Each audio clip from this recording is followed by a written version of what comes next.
చూసినప్పుడు ఆ వ్యక్తిలో కనబడే ధ్యేయమైన పరిస్థితిని మనం చూడొచ్చు. మనిషి ఎలా మాట్లాడగలడు అనే దాన్ని మనం చూడొచ్చు. మొట్టమొదటిగా మనిషి తన యొక్క దృష్టికోణం ఎలా ఉంటుందో మనం ఇక్కడ చూడొచ్చు. మనం చూసినట్లయితే మొట్టమొదటిగా పరిస్థితి ఎలా ఉందంటే, ఇక్కడ మనిషి దగ్గర పరిస్థితి ఎలా ఉందంటే, మీరు ప్రశస్త వస్త్రం ధరించుకున్న వారిని చూసి సన్మానించి, వస్త్రం వేసుకుంటే చాలు మనిషిని, వాడు ఘనమైన పరిస్థితిని కనుపరుచుకుంటే చాలు వాడిని చూసి వ్యక్తి ఏం చేస్తున్నాడు, సన్మానిస్తున్నాడు. కానీ మన యొక్క క్రీస్తు ప్రభు మనల్ని ఎలా చూస్తున్నాడు అనే దాని గురించి చాలా ప్రాముఖ్యమైన విషయం. మన తండ్రి మనల్ని ఎంత జాగ్రత్తగా పరిశీలిస్తున్నాడు, ఎంత జాగ్రత్తగా పరీక్షిస్తున్నాడు, ఎంత జాగ్రత్తగా ఆయన ప్రేమలో మనం నిలిచి ఆయనతో కలిసి ఉండాలని ఎలా భావిస్తున్నాడు అనే దాన్ని మనం చూసినట్లయితే, మన క్రీస్తు మనసును, మనిషి యొక్క మనసును మనము వేరే చేసి చూసుకున్నప్పుడు, క్రీస్తు యొక్క మనసు, మనిషి యొక్క మనసు, మనిషి యొక్క మనసుకి ఎంత వ్యత్యాసం ఉంటుందో కనపడుతుంది. ఎంత వ్యత్యాసం ఉంటే కనపడుతుంది. దేవుడు ఏర్పాటు చేసుకోవటానికి, దేవుడు మనల్ని బలపరచడానికి, దేవుడు మనల్ని అభిషేకించడానికి, దేవుడు మనల్ని విడుదల కలగ చేయడానికి మన యొక్క పరిరూపమును మాత్రము ఎన్నడూ చూడు. మన యొక్క పరిరూపమును మాత్రము ఆయన ఎన్నడూ చూడడు. నీ యొక్క పరిరూపము, నీ యొక్క వస్త్రములు, నీ యొక్క హోదా, నీ యొక్క ధనము, నీ యొక్క జ్ఞానము, నీ యొక్క అధికారము దేవుని దగ్గర పనికిరానిది. కానీ ఈ రోజుల్లో చూడండి, మనుషులకి ఎంత విలువ.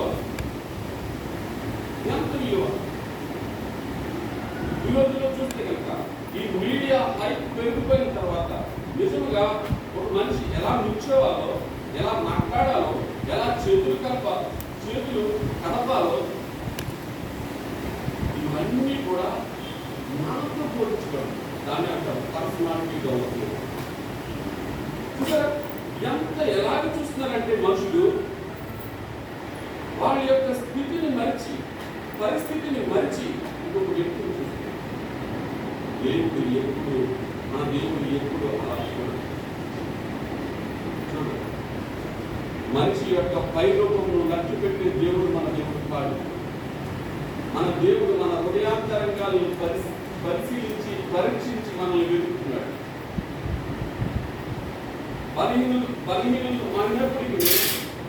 బలహీనం అయినప్పటికీ శోధనలో నిలిచిన వారమైనప్పటికీ, పాప యుక్తమైన మనసుతో జీవించిన వారమైనప్పటికీ ఆయన ఎలా చూస్తున్నాడంటే, మనము యోగ్యులైన మనుషులుగా తీర్చబడాలని చూస్తున్నాడు. అయోగ్యులకు ఆయన దగ్గర చూడలేదు.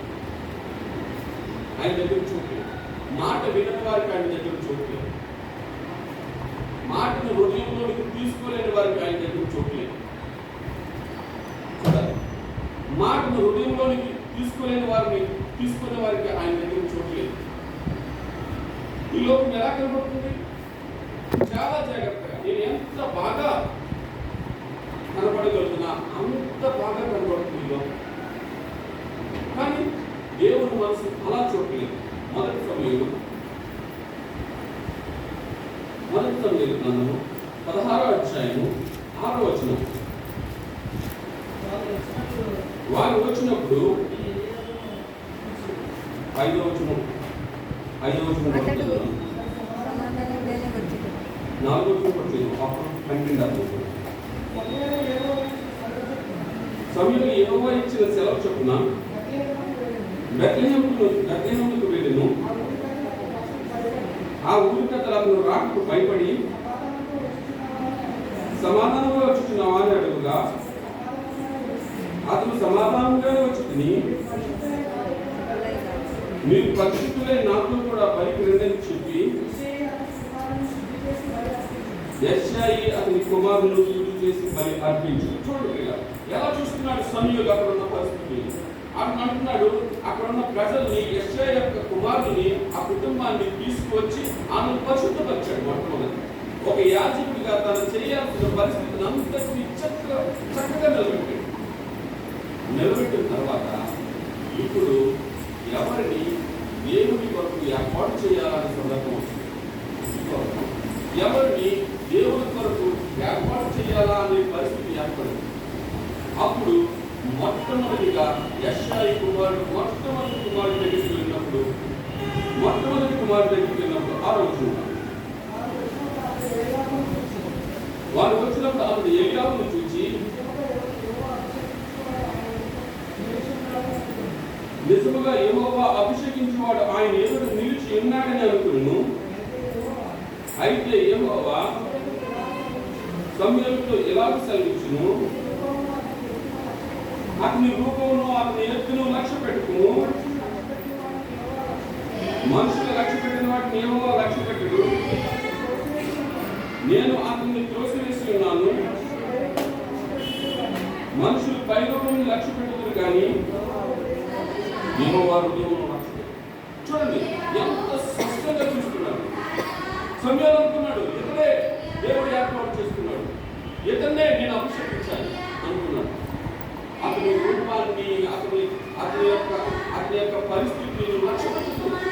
ఏమంటున్నాడు? అతన్ని ఎలియాను దేవుడు ఏం చేశాడు? త్రోసివేశాడు, పక్కకు నెట్టివేశాడు. దేవునికి అవసరం లేడదు.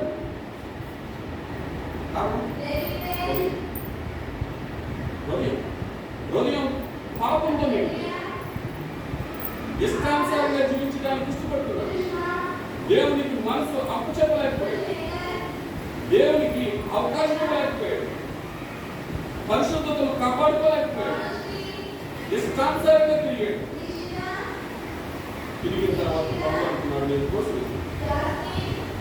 ప్రజలు హృదయానుసారంగా ఉన్నప్పుడు, ఇష్టానుసారంగా నడుచుకున్నప్పుడు, ఈ లోకాన్ని వెళ్ళిపోదామని సిద్ధపడినప్పుడు, దేవునికి దూరంగా వెళ్ళిపోదామని ఆలోచన చేసినప్పుడు, దేవుడు ఆయన ఏదో మనం లక్ష్యించలేకపోయాడు. ఆయన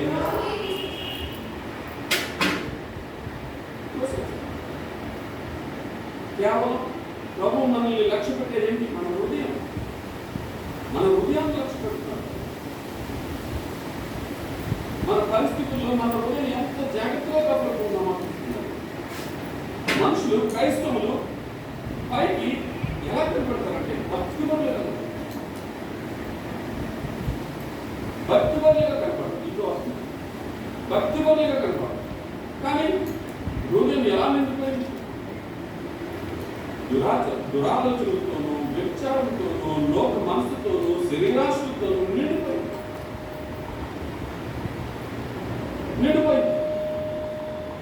దాన్ని మనం ఎలా చూడాలి? యేసు ప్రభు మనల్ని ఎంత జాగ్రత్తగా చూస్తున్నాడు. ఆయన యొక్క కృపను మనల్ని ఎలా చూస్తున్నాడంటే, మనం జ్ఞానులమని చూడలేదు, యోగ్యులమని చూడలేదు, బలవంతులమని చూడలేదు, ఆయనకి పనికి రానివారమైనప్పటికీ, ఆయన సన్నిధిలో నిలబడడానికి యోగ్యులము కానప్పటికీ, ఈ లోకము యొక్క పరిస్థితుల్లో మనల్ని లక్ష్యం ఉంచినప్పటికీ, మనకి విలువ లేని వారిగా చూసినప్పటికీ, మనల్ని ఆయన ఎలా చూస్తున్నాడు? ఆయన కుమారుడుగా చూస్తున్నాడు. 100 సంవత్సరాల క్రితం మన పరిస్థితి ఏంటి?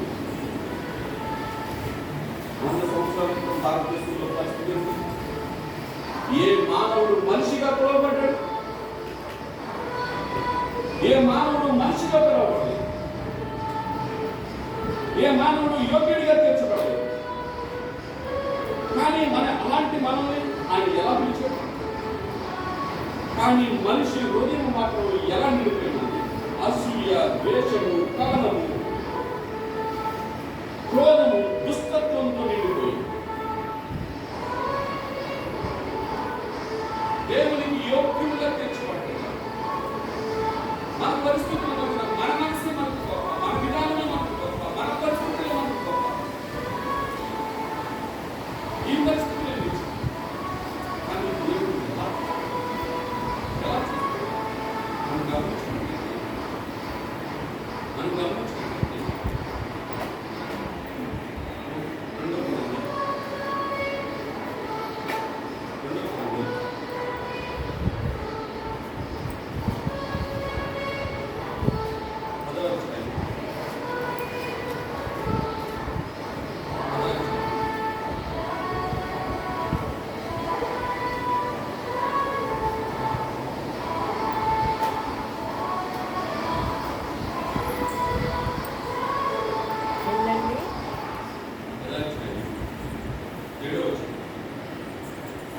సంగతులను పైపైనే మీరు చూచుచున్నారు.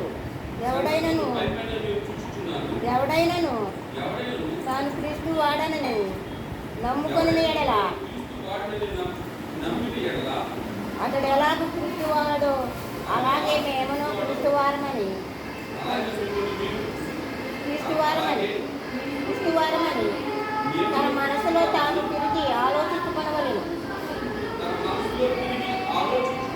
పడద్రోయుటకు కాక మొట్టమొదటిగా మనం చేయాల్సిన పరిస్థితి ఏంటి, మనం మొట్టమొదటిగా మనం చూడాల్సిన పరిస్థితి ఏంటి అని మనం ఆలోచన చేస్తే కనుక సంగతులు పైపైనే మీరు చూస్తున్నారు. ఎవరైనా క్రీస్తు వాడని నమ్మిన ఎడల అది ఎలా క్రీస్తు వాడో అలాగే దేవుడు క్రీస్తు వారమని తన మనసులో తాను తిరిగి తాను తిరిగి ఆలోచించుకోవాలి. పడద్రోయుటకు కాక. ఇప్పుడు మనం చూద్దాం, మనం ఎలా క్రీస్తు వారును అనే దాని గురించి మనం పైపైన చూసుకోవడం కాదు. నిజంగా మనము ఎలా క్రీస్తుకు సంబంధించిన వ్యక్తులను, ఎలా క్రీస్తుకు మనం తగిన వారు, ఎలా మనము క్రీస్తు యొక్క మనస్సును కలిగిన వారు, ఎలా మనం క్రీస్తు యొక్క స్వభావంలో ఉన్నవారు అనే దాని గురించి మనల్ని మనం పరిశీలించుకోవాల్సిన సమయం, మనల్ని మనం పరీక్షించుకోవాల్సిన సమయం. నేను నిజంగా క్రీస్తుకు చెందిన వాడినైనా, ఆయన శిలువ రక్తంలో కడగబడిన వాడినైనా, మారు మనసు పొందిన అనుభవాన్ని సంపాదించుకున్న వాడినైనా, ఆయనతో మాట్లాడే అనుభవం కలిగిన వాడినైనా, ఆయన దగ్గర నుంచి ఆయన చిత్తాన్ని సంపాదించుకున్న వాడినైనా అనే దాని గురించి మనం ఆలోచించాలి. చూడండి, ఈ కొద్దిపాటి ఆలోచన మన హృదయంలో లేకుండా, ఈ కొద్దిపాటి మనసు మనకు లేకుండా మనము క్రైస్తవులుగా పిలువబడ్డాం. ఈరోజు ఒక విగ్రహారాధకుడికి మనకు తేడా ఏముంది?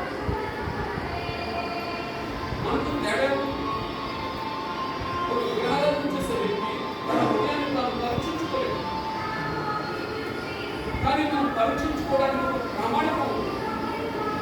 ఆ ప్రామాణికాన్ని ముందు పెట్టుకుని, ఆయన శిలువను ముందు పెట్టుకుని, ఆ శిలువలో ఇచ్చిన రక్షణ భాగ్యాన్ని మనం తలంచుకుని, మనకు ఆయన అనుగ్రహిస్తున్న కృపను వేరేజు వేసుకుని కొత్తగా హృదయాన్ని పరిశీలిస్తున్నామని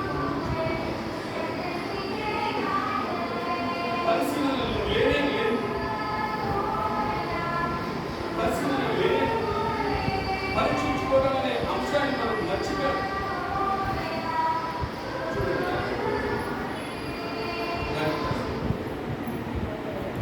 పాపం విషయంలో స్పర్శ లేని మనస్తత్వాన్ని మనకు మనం ఆపాదించుకుంటాం. అది ఎలాంటి అవుతుందంటే చివరకు ఎలియాబును చూసినట్టు మనల్ని చూస్తే దేవుడు ఎలియాబు అంటున్నాడు, అతను నేను మోసేసాను, మనుషులు లక్ష్య పెట్టుకోవాలని నేను లక్ష్య పెట్టుకున్నాను, నేను హృదయాన్ని లక్ష్య పెట్టుకున్నాను. కానీ పరీక్షించుకోవడానికి అవకాశం ఎంత స్పష్టమైన అవకాశం దేవుడు మనతో, మన హృదయాలతో, మన పరిస్థితులతో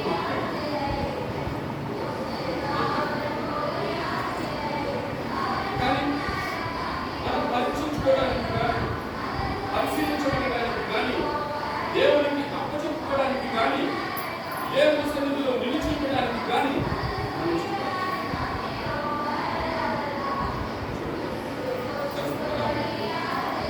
ఎంత దేవుడితో మనము సాధారణంగా లోక అంశాల మీద దృష్టించినట్టుగా దేవుని అంశాల మీద నిలబడాలి. మనం ఎంత సమయమును ఈ లోకానికి అర్చుకుంటున్నామంటే, మనము ఒక్కసారి మన యొక్క మొబైల్ స్క్రీన్ ఉపయోగిస్తే మీరు ఒక్కసారి మీరు 3 సంవత్సరాల వాడిన మొబైల్ ఒక్కసారి మీరు చూస్తే కనుక ఎంత మొబైల్ మాట్లాడాలని చూసుకుంటారు, ఎన్ని వందల మీరు మొబైల్ తీసి మీరు మాట్లాడిన సమయం ఒకసారి చూసుకొని ఎన్ని వందల గంటలు వస్తాయి, మీరు ఆశ్చర్యపోతారు.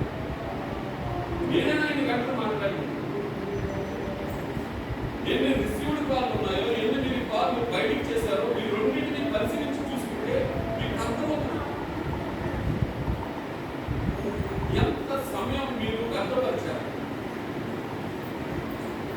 ఎంత సమయం మీరు వ్యర్థపరిచారు? ఎంత సమయం మీరు వ్యర్థపరిచారు?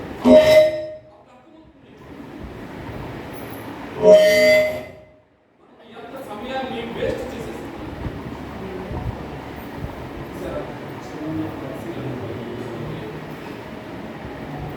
చిన్న పరిశీలన మన జీవితంలో లేదు. ఎలాంటి పరిస్థితిని మనకు మనముగా కల్పించుకుంటున్నాం ఆలోచించి. ఎవరు మొబైల్ అక్కర్లేదు, మీ మొబైల్ని మీరు పరీక్షించుకోండి. మీ మొబైల్ని మీరు పరీక్షించుకోండి. నాకు ఆశ్చర్యపోతుంది, ఎందుకు పొందాలి కనిపిస్తుంది. పరిశీలించుకునే మనసు మనకి పైపైనే మనం చూస్తున్నాము,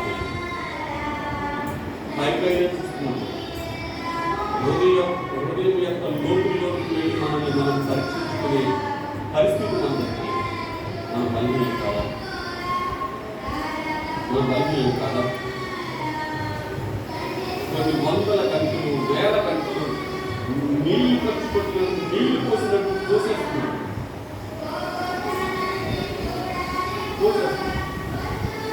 దేవునికి ఇవ్వాల్సిన సమయాన్ని ప్రాధాన్యతలు ఇవ్వాలి. మొదటి కొరింది, మన వాక్య భాగం మొదటి చిత్రంగా చదువుతున్న వాక్య భాగం మొదటి కొరింది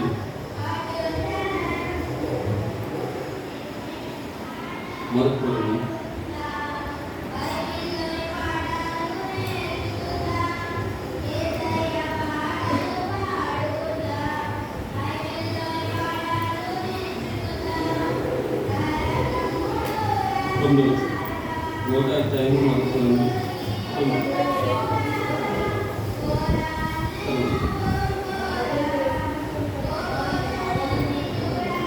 మన ప్రభువైన యేసుక్రీస్తు అను తన కుమారుని సహవాసమును మిమ్మల్ని పిలిచిన దేవుడు నమ్మదగినవాడు. సహోదరులారా, మీరు అందరూ ఏకభావంతో మాట్లాడవాలని, మీలో కక్షలు లేక ఏక మనసుతోనూ ఏక తాత్పర్యంతోనూ మీరు సన్నద్ధులై ఉండవాలని మన ప్రభువైన యేసుక్రీస్తు పేరట మిమ్మల్ని వేడుకొనిచున్నాను. చూడండి, మనకు ఎలాంటి మనసు కావాలని కోరుకుంటున్నాడు అంటున్నాడు. 9వ వచనంలో అంటున్నాడు, మన ప్రభువైన యేసుక్రీస్తు తన కుమారుని సహవాసం మిమ్మల్ని పిలిచిన దేవుడు ఎలాంటి వాడు? నమ్మదగినది. ఆ నమ్మదగిన దేవుడు ఎలాంటి మనసును కోరుకుంటున్నాడంటే, సహోదరులారా, మీరందరూ ఏకభావంతోనూ మాట్లాడవాలని, మీలో కక్షలు లేక ఏక మనసుతోనూ ఏక తత్పర్యంతోనూ సన్నిధులై ఉండవాలని మన ప్రభువైన యేసుక్రీస్తు పేరట మిమ్మల్ని వేడుకొనిచున్నాను. చూడండి, కక్షలు లేక అంటున్నాడు. ఆయన ఏమంటున్నాడు? కక్షలు లేక ఏక మనసుతోనూ ఏక ఆత్మతోనూ సన్నద్ధులై ఉండడం. చూడండి, మనుషులు ఎలా చూస్తారు? ఏకభావంగా ప్రశస్త వస్త్రాలను చూస్తారు, మనుషుని చూస్తున్నారు. హోదాను చూస్తారు, మనుషుని చూస్తున్నప్పుడు. కులాన్ని చూస్తారు, మనుషులు చూస్తున్నప్పుడు. పవర్ను చూస్తారు, మనుషులు చూస్తున్నప్పుడు. చూడండి, క్రీస్తు బిడ్డలుగా క్రీస్తు సహవాసంలో క్రీస్తుతో బ్రతుకుతున్న మనకి ఏకభావం, ఏక మనసు, ఏక ఆత్మ ఏమి మన జీవితంలో లేకుండా క్రీస్తు మనసు కలిగి ఉన్నామని మనం ఎక్కడ, క్రీస్తు మనసును కలిగి ఉన్నామని మనం ఎక్కడ తీర్మానించుకుంటాం? మన మనసులో ఏక భావం లేదు, మనసులో ఏక తాత్పర్యం లేదు. ఈ రోజుల్లో మన భారతదేశంలో కనబడేది కుల వ్యవస్థే. కులం మీదే కట్టబడాలి మొత్తం, దానికే ప్రాధాన్యత. ఏక తాత్పర్యం లేని పరిస్థితులు ఉన్నాము. కానీ మన ప్రభావం ఉన్నాడా? మన ప్రభావం ఉన్నాడా? మన ప్రభు వ్యత్యాసం, మన ప్రభువులో ప్రేమలో సాదృశ్యం ఎంత గొప్పగా ఉంటుందంటే, నువ్వు ఎలాంటి వాడవా అని చూడలేదని నిరూపించు. ఎలాంటి పరిస్థితుల మధ్య బ్రతుకుతున్నావా అని చూడలేదు. ఎలాంటి పాప స్థితిలో ఉన్నావా అని చూడలేదు. నిన్ను పిలవడానికి ఆయన ఒక ప్రామాణికంగా అంటూ ఏది పెట్టుకోలేదు, ఒక పరిస్థితి అంటూ ఏది పెట్టుకోలేదు. కానీ మనం ఎలాంటి పరిస్థితులు చూస్తున్నాం, ఎలాంటి పరిస్థితులు చూస్తున్నాం. 26వ వచనం చదువుతాను. సహోదరులారా, మిమ్మల్ని పిలుచుకున్నప్పుడు చూడండి, మీలో ఏకైక జ్ఞానులను కనులైనను ఒక్కొక్క వంశవారులను అనేకులను పిలవలేదు. కానీ నేను ఎలా పిలుస్తున్నాడు? ఏ శరీరం దేవుని ఎదుట అతిశయపడుతున్నట్టు జ్ఞానం సిగ్గుపరుచుకుంటూ లోకంలో నుండి వేరే వారిని దేవుడు ఏర్పరచుకున్నాడు. బలవంతులైన వారిని సిగ్గుపరుచుకుంటూ లోకంలో బలహీనైన వారిని దేవుడు ఏర్పరచుకున్నాడు. ఎన్నికలైన వారిని వ్యర్థం చేయుటకు లోకంలో నీచులైన వారిని తృణీకరింపబడిన వారిని ఎన్నికలైన వారిని దేవుడు ఏర్పరచుకుని ఉన్నాడు. ఎలాగ ఆయన ప్రామాణికత తీసుకున్నాడు? ఈ లోకంలో ఎన్నికలైన వారిని తృణీకరించబడిన వారిని నీచులైన వారిని ఆయన తీసుకున్నాడు. మనల్ని ఎవరు లక్ష్యించుతారు? మన బంధువుల్లో కొంచెం హోదా ఉన్న వాళ్ళ పక్కన కూర్చోబెట్టుకోరు. నేను చూశాను సంగతి. పక్కన కూర్చుంటే లెగ్స్ వెళ్ళిపోతారు. కొంచెం హోదా, ఈ లోకంలో కొంచెం హోదా ఉంటే పక్కన కూర్చుంటే లెగ్స్ వెళ్ళిపోయాడు. మొహం చూసి లెగ్స్ వెళ్ళిపోతారు. పనికిరాడు వాడి హోదా, వాడి జీతం కనబడుతుందంటే మనిషిని మనిషిగా ప్రేమించాలన్న తత్వం కనిపించింది. దేవుడు నీ ప్రామాణికను, నా ప్రామాణికాన్ని ఎలా చూస్తున్నాడు? ఎంత స్పష్టంగా చూస్తున్నాడంటే, ఏ శరీరం దేవుని ఎదుట అతిశయపడుకున్నట్లు జ్ఞానం సిగ్గుపరచు లోకంలో నుండి వెర్రి వారిని దేవుడు ఏర్పాటు చేసుకున్నాడు. బలవంతులైన సిగ్గుపరచు లోకంలో బలహీనైన వారిని దేవుడు ఏర్పాటు చేసుకుని ఎన్నికలైన వారిని వ్యర్థం చేయడం లోకంలో నీచులైన వారిని తృణీకరింపబడి వారిని ఎన్నికలైన వారిని దేవుడు ఏర్పరచుకుని ఉన్నాడు. చూడండి ఆయన ప్రమాణికం ఎలా ఉంటుంది. ఇప్పుడు ఆయన మనిషికున్న డ్రెస్ చూసారా? మనిషికున్న హోదాను చూసారా? మనిషికున్న పరిస్థితులు చూసారా? ఇవి ఎంత ఏ పరిస్థితుల్లో ఉన్నప్పటికీ నేను ఎవ్వరు నేను చూడలేకపోయినప్పటికీ, నేను ఎవ్వరూ పట్టించుకోలేకపోయినప్పటికీ, నీ హృదయ వేదన ఎవ్వరూ చూడలేనప్పటికీ నీ హృదయ వేదన ఆయన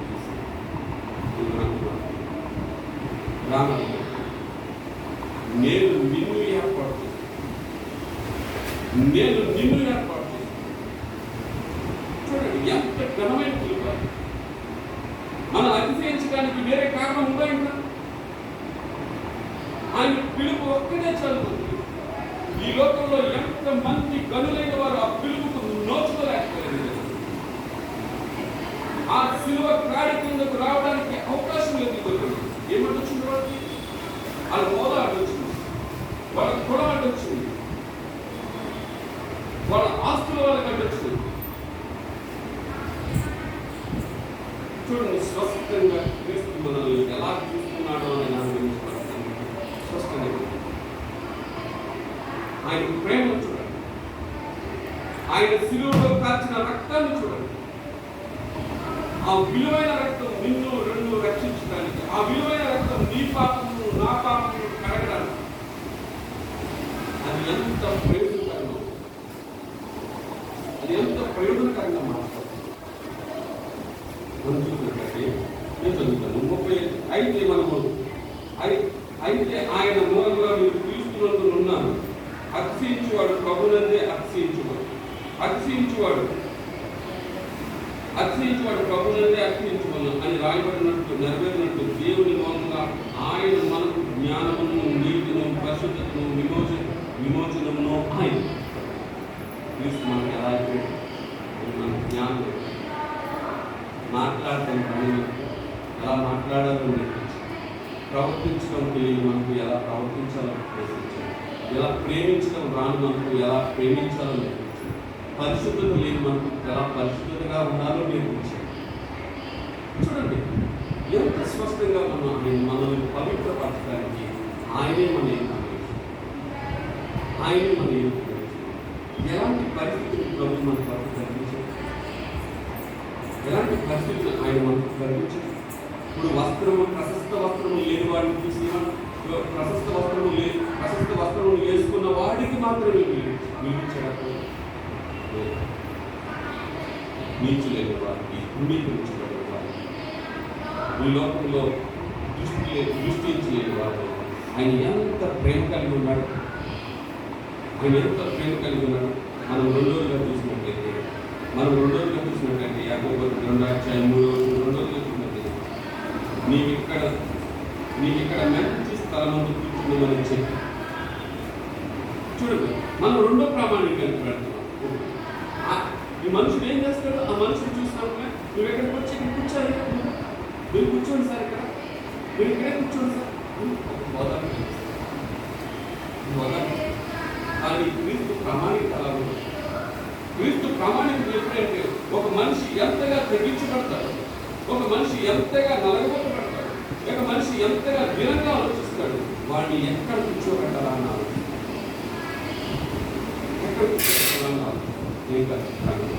ఎక్కడ కూర్చోబెట్టాలన్నా చూడు. ఆ ప్రామాణికతను మనం నేర్చుకోలేకపోతున్నాం. ఆ పరిస్థితికి మనం తగినట్టుగా మనం జీవించలేకపోతున్నాం. మనం చూసినట్లయితే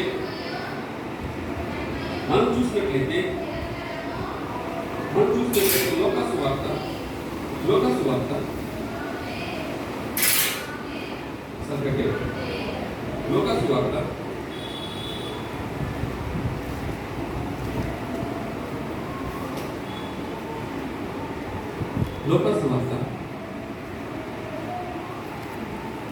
14వ అధ్యాయం 7వ వచనం. ఇక్కడ ఒక ఉపమానం చెప్తున్నాడు. పిలువబడిన వారు భోజనం పంక్తిని అగ్రపీఠంలో ఏర్పరచుకుని చూచి ఆయన వారితో ఈ ఉపమానం చెప్తున్నాడు. నిన్ను ఎవరైనాను పెళ్లి విందుకు పిలిచినప్పుడు అగ్రపీఠం మీద కూర్చుండవద్దు. ఒకవేళ నీకంటే కలుడు అతని చేత పిలవబడగా నిన్ను అతను పిలిచిన వాడు వచ్చి చదువు ఇతనికి చూడటం అని నీతో చెప్తున్నాను. అప్పుడు నీవు సిగ్గుపడి కడపడి చోటను కూర్చున్న సాగుతూ అయితే నువ్వు పిలబడినప్పుడు నిన్ను పిలిచిన వాడు వచ్చి స్నేహితుడా పై చోటుకి పొమ్మని నీతో చెప్పులాగునా నీవు పోయి కడపడి చోటును కూర్చున్నాను. అప్పుడు నీతో కూడా కూర్చునే వారందరి నీకు ఘనత కలుగు. తను తాను హెచ్చించుకున్న ప్రతి వాడును తగ్గింపబడను, తను తాను తగ్గించుకునేవాడు హెచ్చించబడినట్టు చెప్పాడు. అయితే నువ్వు పిలవబడినప్పుడు నిన్ను పిలిచిన వాడు వచ్చి స్నేహితుడా నువ్వు పై చోటుకు రమ్ము అని నీతో చెప్పుదాము. నువ్వు పోయి కడపడి చోటును కూర్చుండమని కూర్చుండవు. అప్పుడు నీతో కూడా కూర్చుండేవారు ఎదుటి నీకు ఘనత కలుగును. ఎంత స్పష్టంగా చెప్తున్నాడంటే దేవుడు మనం ఎక్కడ ఏ విధంగా మనం దేవుని సన్నిధిలో ఉండాలా అనే దాని గురించి ఆయన మనల్ని ఆలోచించారు. దేవుని సన్నిధిలో మనల్ని ఆయన ఎలా నిలబెట్టాలో చూస్తున్నాడు. ఆయన స్థలమందు మనము ఆయనకు యోగ్యులుగా తీర్చబడడానికి మనము ఎలా నిలబడాలి? మొట్టమొదటిగా మన దృష్టిలో మనము దేవుని తీర్పుకు ఎప్పుడు లోబడి ఉందమా అని మనం ఎక్కడి నుంచో ఎలా ఉండాలంటే మనము తగిన వారమై ఉండినట్టు మనం ఎలా ఉండాలి? ధీరంగా ఉండాలి. మన హృదయాన్ని ఆశపరచుకోవాలి.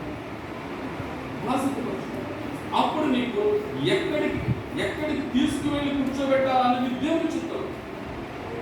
నీ మనసును సిద్ధపరచుకునే విధానాన్ని మనం నేర్చుకోవాలి. ఆ విధానానికి మనం తీర్చబడాలి. మనము ఆలోచన చేస్తాం. దేవుని చేత పరీక్షించబడే పరిస్థితిని మనం ఏర్పాటు చేస్తాం. మన హృదయాన్ని తగ్గించుకునే పరిస్థితిని మనం కల్పించాం. ప్రభా నీ సన్నిధిలో నీ సన్నిధికి తగిన వాడికి నాకు నీ సేవకు తగిన వాడికి నాకు నీ సాక్ష్యానికి తగిన వాడికి నాకు చూడండి. అప్పుడు ఆయన చూస్తాడు, నువ్వు రా పైకి, నువ్వు ఎక్కడ కూర్చో, నువ్వు ఆ పని చేయి, ఈ పని చేయి అని యోగ్యం. చూడండి, ఆయన ఒక మనిషిని నిలబెట్టే రీతిని మనకు తెలియజేస్తున్నాడు. కానీ ఆ హెచ్చరికకు మనం తగిన వారంగా సిద్ధపడలేదు. నువ్వు కావాలంటే ఆ పని, ఆయన పని నిమిత్తం, ఆయన సాక్ష్యం నిమిత్తం ఈ సమాజానికి మనం ఏమిచ్చాం? రాత్రి దండయ్య గారి వర్తమానంలో అదే చెప్తాడు. నువ్వు ఏం పంచిపెట్టావు ఈ లోకానికి? నువ్వు సువార్తను పంచిపెట్టడానికి ఈ లోకంలో క్రీస్తు ప్రేమను తెలియని వారికి నువ్వు ఎంతవరకు దగ్గరికి అయినావు? ఎంతమందికి నువ్వు క్రీస్తు సువార్త గురించి బోధించే పరిస్థితికి నువ్వు ఎదగలిగావు? ఒక బానిస పిల్ల చేసిన పనిని మనం చేయలేకపోతున్నాం. మా దేశంలో యెహోవా ఉంటాడు, మా దేశంలో ఎలీషా ఉంటాడని చెప్తున్నాను. ఒకడు స్వస్థపరచబడడానికి, ఒకడు బాగుపడడానికి, ఆ రోగాన్ని శుద్ధి చేసుకోవడానికి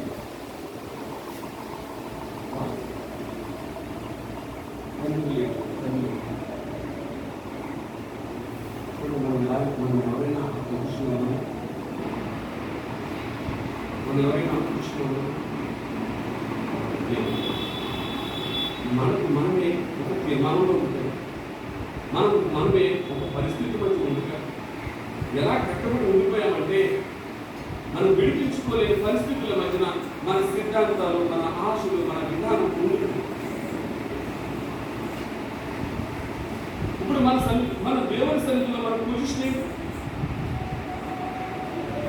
ఇన్ని సంవత్సరాలుగా నేర్చుకుంటున్నాం. మనకు ఎలా నేర్చుకోగలం? ఏం నేర్చుకోగలం?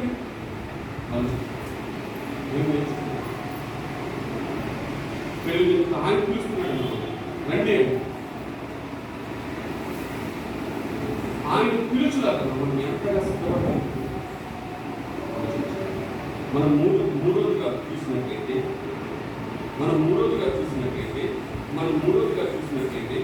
ఆయన ఆ మనిషి ఏమంటున్నాడంటే, ఆ మనిషి ఎలా ఊహించుకుంటున్నాడంటే, మూడోదిగా మనం చూసినట్లయితే ఆ మనిషి ఎలా ఊహించుకుంటున్నాడంటే,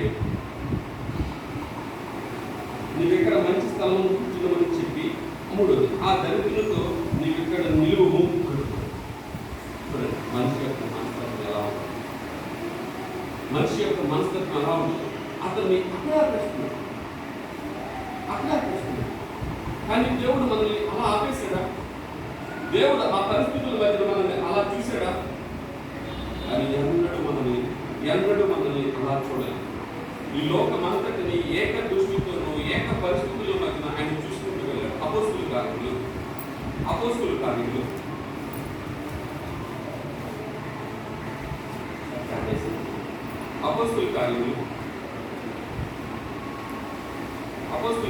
10వ అధ్యాయం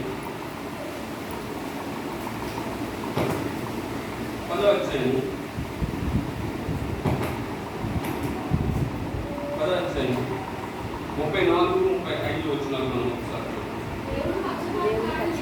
దేవుడు పక్షపాత కాడిని నిజముగా గ్రహించి ఉన్నాడు. ప్రతి జనములోనూ ఆయనకు భయపడి నీతిగా నడుచుకునే వారిని ఆయన అంగీకరించింది. చూడండి ఎంతగా చూస్తున్నాడు ప్రతి జనములోనూ. చూడండి, వ్యత్యాసాలు ఏమీ చూడలేదు.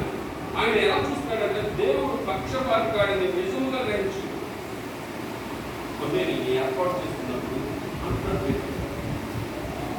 దేవుడు పక్షపాతి కాడు. ప్రతి జనములోనూ నువ్వు అన్యుడువా, ఫలానావాడివా ఆయన ఎన్నడూ చూడండి. పక్షపాతం లేని వారు ఆయన కలిపి చూడండి. పక్షపాతం లేదండి ఆయనలో, స్వార్థం లేదండిలో.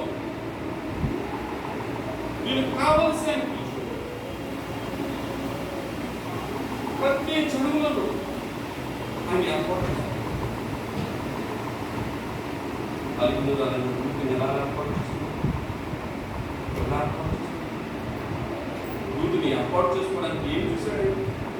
రూతు యొక్క మనసు చూశాడు. రూతు యోగ్యురాలు, దేవుని వంశావళికి యోగ్యురాలు, దానిని మాత్రమే చూడండి. ప్రతి జనములోను, ఎంత స్పష్టంగా మనం ప్రతి జనములోను ఆయనకు భయపడి నీతిగా నడుచుకున్న వారిని ఆయన అంగీకరించు. మనలందరికీ ఎలాంటి స్పష్టమైన పిలుపును ఆయన మనకిస్తున్నాడు, ఎలాంటి స్పష్టమైన పిలుపును ఆయన మనకిస్తున్నాడు,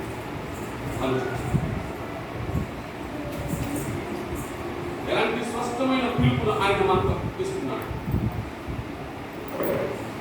ఆయన యోగ్యమైన పిలుపుతో మనల్ని పిలిచి ఆయన మనల్ని బలపరచాలి. ఈ లోకంలో మనల్ని ఎవరైనా అలా చూస్తారా? ఎవరైనా అలా చూస్తారా? ఎవ్వరు ఈ లోకంలో అలాగ చూసే పరిస్థితులు మనం మర్చిపోలేదు. ఎవ్వరు ఈ లోకంలో మనల్ని అలాగ చూసే పరిస్థితులు మనం మర్చిపోలేదు. చూడండి, మనం గమనించాల్సిన విషయం ఏంటంటే మనుషుడు నాలుగవదిగా మనం చూసినట్లయితే యాకోబు పత్రిక 3:3 అదే నాలుగవదిగా మనం చూసినట్లయితే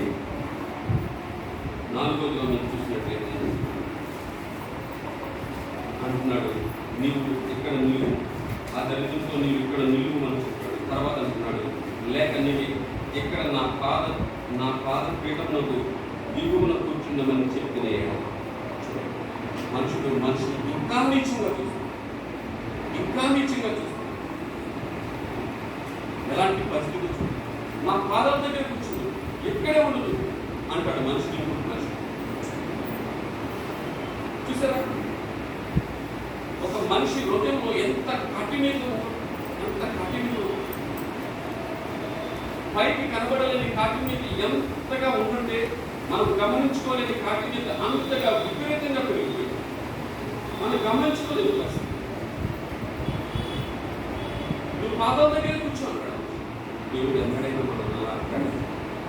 ఎన్నడూ ప్రభువు ఎన్నడూ పొందలేమన్నాను. యోహాను సువార్త మనం చూసినట్లయితే యోహాను సువార్త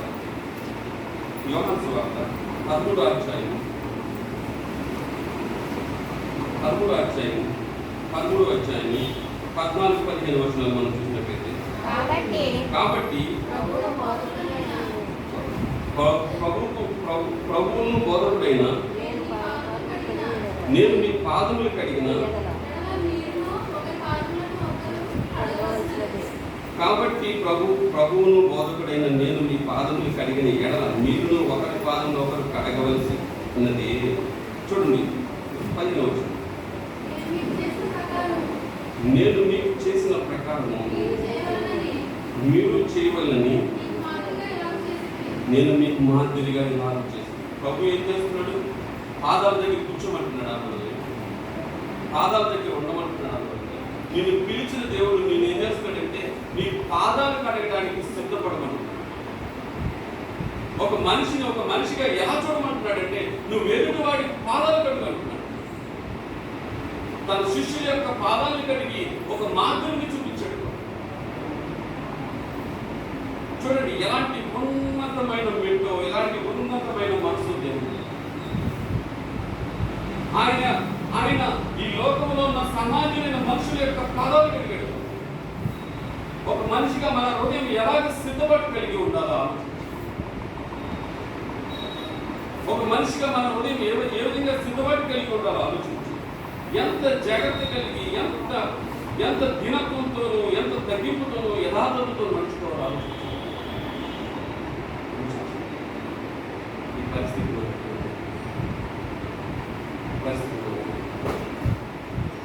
ఈ దీనత్వాన్ని, ఈ పరిస్థితిని సంపాదించుకోలేని పరిస్థితులు పడుతున్నాం. ఈ దీనత్వాన్ని, ఈ పరిస్థితిని సంపాదించుకోలేని పరిస్థితులు పడుతున్నాం. ఎలాంటి పరిస్థితిని మనకు మనుగా కల్పించుకుంటున్నాం. మత్తయి సువార్త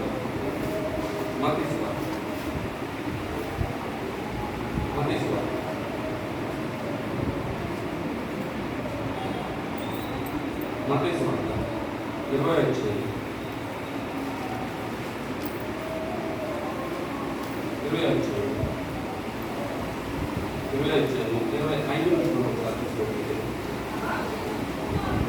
అలాగే మనుషు కుమారుడు కనుక యేసు వారిని పిలిచి అన్ని జనుల్లో అధికారులు వారి మీద ప్రభుత్వం చేయని వారి మీద గొప్పవారు వారి మీద అధికారం చేయని